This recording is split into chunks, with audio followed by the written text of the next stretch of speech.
राम मंदिर का निर्माण अभी तक पूरा नहीं हुआ है, तो क्या स्थिति है और राम मंदिर के निर्माण को लेकर और जो उसकी प्रतिष्ठा हो चुकी है उसको लेकर क्या कहेंगे? देखिए, राम मंदिर देश के बहुसंख्यक सनातन धर्मियों की, राम भक्तों की जनाकांक्षा है और भगवान की कृपा से, न्यायालय के निर्णय से वो पूरा हो रहा है।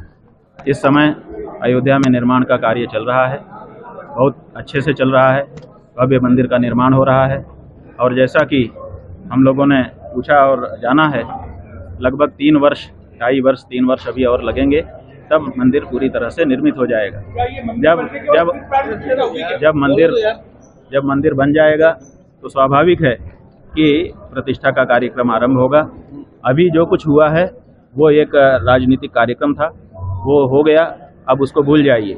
राम जी का मंदिर बन रहा है, भव्य बन रहा है और जब वो निर्मित हो जाएगा तो स्वाभाविक रूप से आप बताइए कि जब मंदिर का शिखर बन जाएगा तो उस पर कलश चढ़ेगा कि नहीं चढ़ेगा? जब मंदिर का निर्माण हो जाएगा तो उस पर ध्वजा चढ़ाई जाएगी कि नहीं? वहाँ पर जहाँ शिखर में जिन जिन जगहों पर जिन जिन देवताओं की पूजा होती है, जो जो न्यास होते हैं, वो होंगे कि नहीं? तो स्वाभाविक है कि जब मंदिर बन जाएगा तो वहाँ पर प्रतिष्ठा का कार्यक्रम होगा, उसका भी लाभ हम सबको मिलेगा। कोई चिंता करने की हिंदुओं को आवश्यकता नहीं है, इस मामले में प्रगति पर है काम।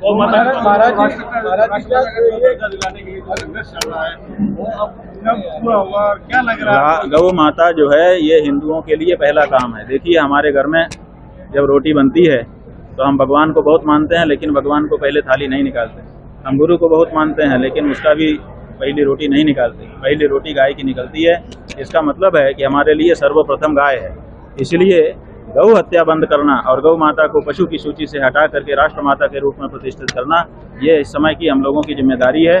और हमको प्रसन्नता है कि देश के हिंदुओं ने इस बात को समझना शुरू कर दिया है और इसके लिए गौ मतदाता के रूप में प्रण लेना शुरू कर दिया है कि अब हम भविष्य में जो भी चुनाव होंगे, उन चुनावों में उसी पार्टी या प्रत्याशी को वोट करेंगे जो पार्टी या प्रत्याशी शपथ पूर्वक ये घोषणा कर चुका होगा कि अगर हम जीते तो पहला काम गौ माता का करेंगे।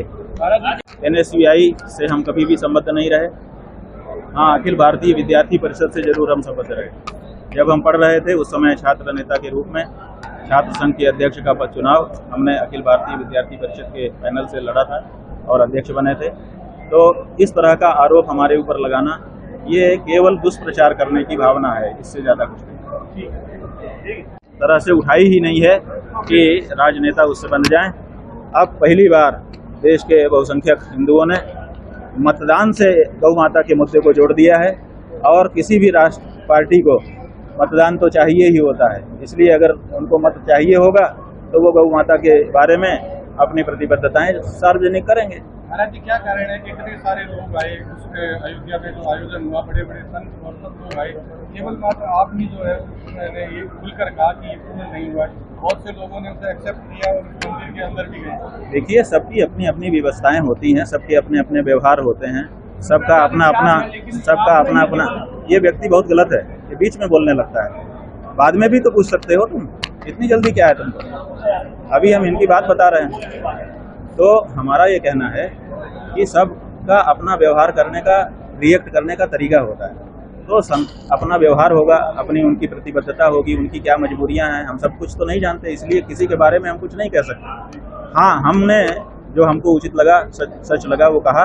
और अभी तक कोई भी भारत देश से निकल करके राजनेता या विद्वान नहीं आया जिसने ये प्रतिज्ञा देश के सामने कर ली होगी कि अभी मुक्तेश्वरानंद गलत कह रहे हैं, मंदिर तो बन चुका है। ऐसा किसी ने नहीं कहा। तो ऐसी स्थिति में हमारी बात स्पष्ट हो चुकी, सिद्ध हो चुकी। पर अब आरोप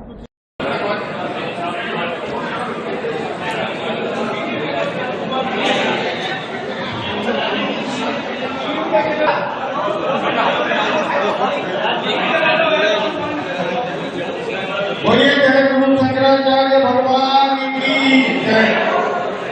यहाँ प्रेस वार्ता है, मीडिया कर्मियों के अलावा जितने भी भक्तगण हैं वो बाहर प्रसार करेंगे। आप सभी पत्रकार बंधुओं से आग्रह है और जो यहाँ आगे बगल खड़े हैं, जो पत्रकार से नहीं है वो थोड़ा पीछे चले जाएंगे।